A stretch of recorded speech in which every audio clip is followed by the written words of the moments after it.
un prédicateur va comme une sensation. La sensation, est l'évangile, il y a la baisse. L'évangile, il y a dans une connaissance. Il y a de grandes personnes où il y a épouse du Christ. Ils ont la Bible, la Bible est belle. Maintenant, il y a une différence entre sectes. Les sectes, tout, les réseaux, les sectes, ils utilisent un débat à terme. Il y a des mots, il y a des preuves versées. Or, la Bible, ce n'est pas le preuve de verset. La Bible, c'est la révélation. Il y a 3 parties dans la Bible. Il y a l'histoire. Abraham a botaba na boya, na basiboy. Ça, c'est l'histoire. Deuxième, il y a l'interprétation. L'interprétation, parce qu'il y a un code d'Amorabi. Donc, il n'y avait pas la loi, il n'y avait rien. Donc, parce que vous travaillez quand on Zambé. Ils sont différents dans la loi de Moïse. Autant Moïse à côté de la loi. Et puis, il est différent dans Élie, le prophète Yakala, dans le prophète du ministère de Lélo.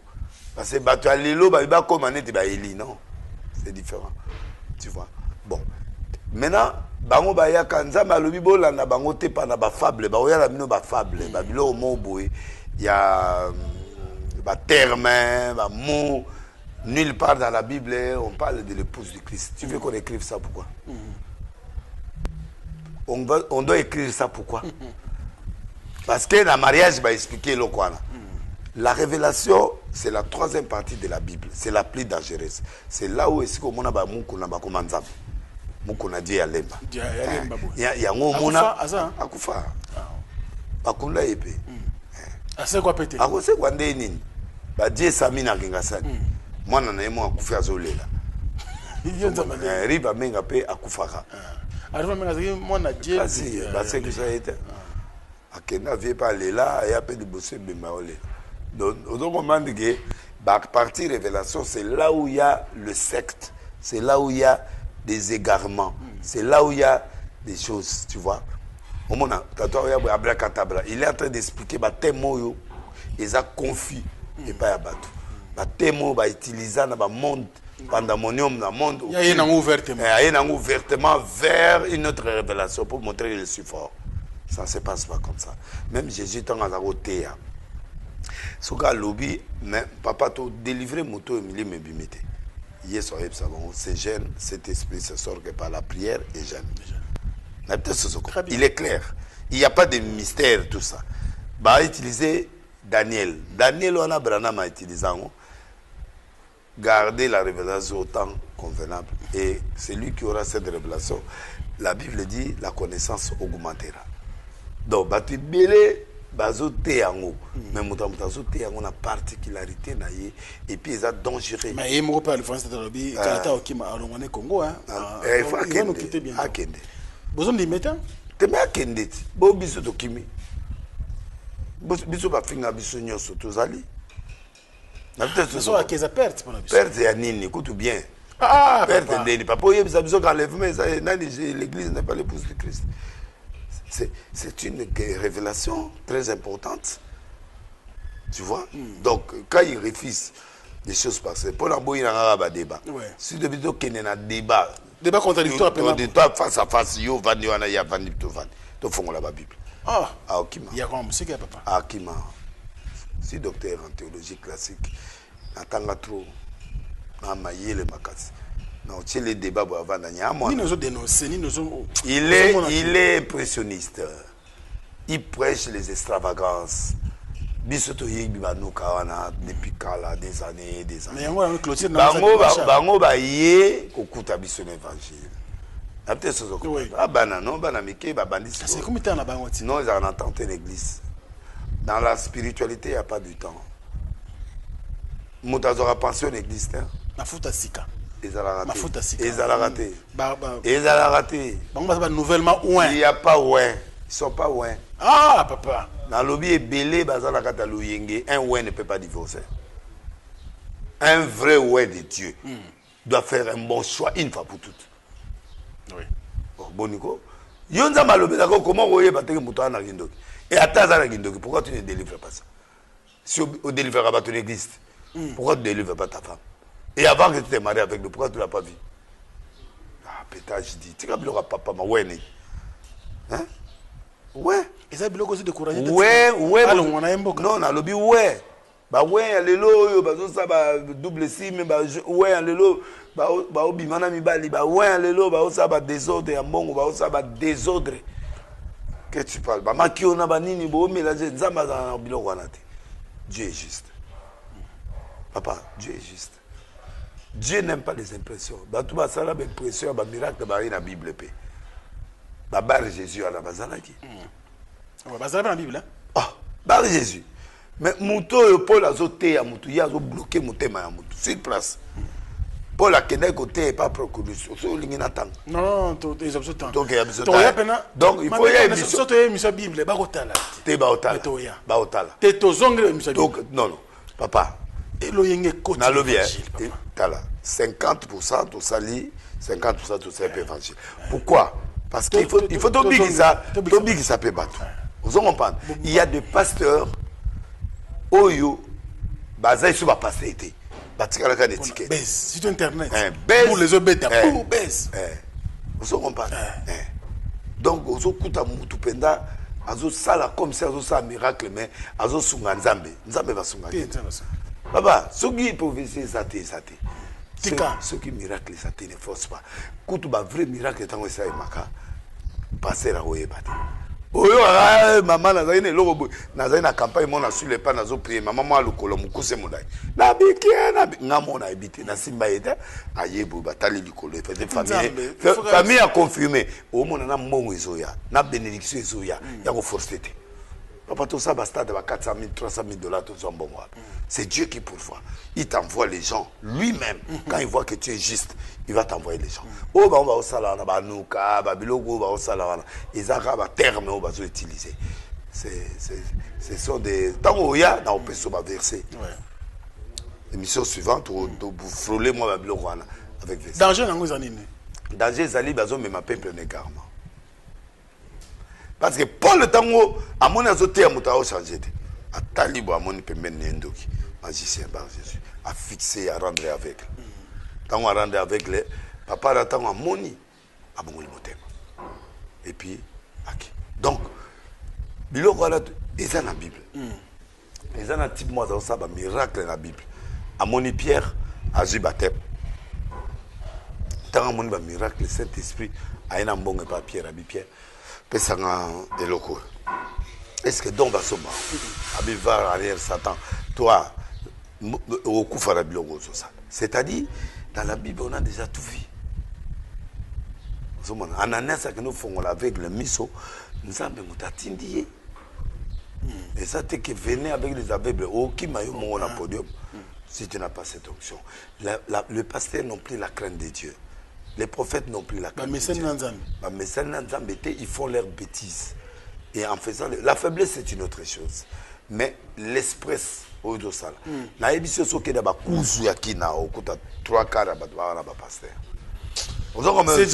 pour te dire que il vient à la télé, il crée le buzz.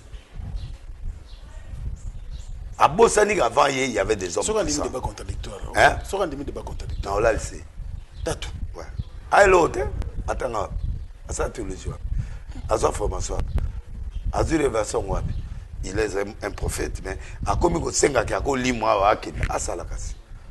À limois à limois place à Salah, à Salah, parce que la Bible est là en Salema et pas il y a Élie, parce qu'il fallait précéder roi Akab. Et puis on peut faire le débat sur ça. Oui.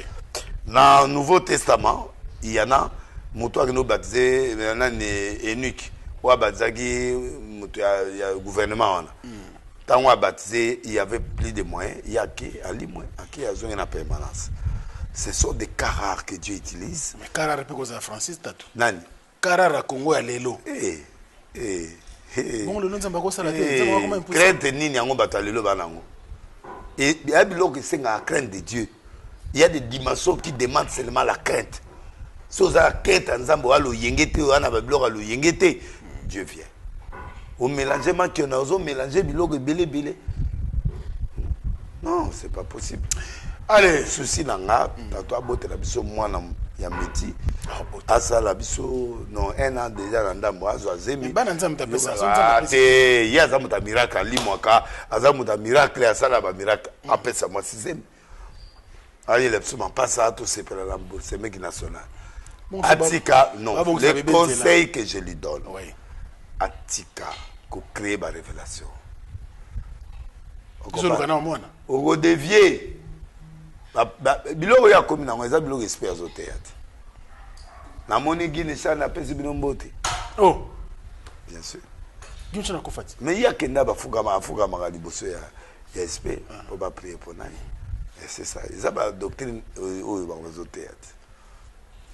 Oui bien monté. Bazala Lubumbashi, bazé belé. Surtout la Lubumbashi. Oui. S'inspiraka, qui n'avait pas Doka ou à Ghana, c'est belé. Nzambe azawa. Na lobi Nzambe azala kin. Basale Nzambe bazawa. Ba grand oyo ba touchate de banga Nzambe. Bazo banga Nzambe pe oyo ki basimba kisite baza. Mais trois quarts et belé les lots ba komana ba on a ça ka loko. Ba kota na hérésie, ba kota na ba secte, ba kota na ba doctrine satanique. Donc ba kota biloko ala. Ba ko expliquer so moni passé moi zo la ta blanc na ba fait na ba prédication. So zo mona boui rouge zo na ko expliquer parce que j'ai 2500 sectes et puis na ebi ba doctrine satanique nyos izana kata. Banda Nicolaïte, ti ba doctrine de Balaam, ba doctrine des belé, mais ba toi na ba sale la Nzambe. Semaine prochaine,